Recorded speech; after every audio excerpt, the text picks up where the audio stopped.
Kau dah tengok dah video ni? Aku tak tahu mesej tu Aku tak tahu mesej tu. Aku ada mesej semua bukti tu aku ada. Aku simpan lagi. Dan aku dapat mesej kononnya kau ni cancel dekat Prince Court. Aku sampai nak datang nak bagi duit kat Prince Court sebab aku tahu aku takkan simply transfer macam tu.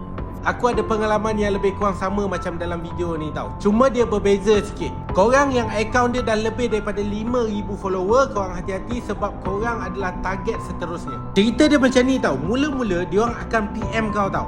Macam aku dapat PM. Lepas tu dia akan minta nombor telefon. Lepas tu diorang akan text kau tau. Yang boleh buat kau macam percaya diorang ni siap gunakan voice. Aku pun check je lah macam biasa sebab tak ada apa yang meragukan dia tak ada bagi link ke apa ke. Kemudian waktu ni yang kau kena jaga-jaga. Dia akan offer kau cara untuk buat duit tau. Aku pun tertanya lah macam mana kita nak buat duit kan. Dia suruh kita buat video kita mandi tanpa berpakaian langsung.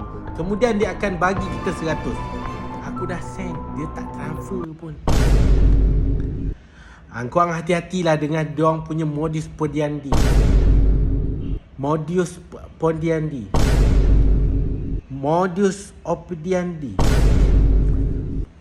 Monyet. Monyet.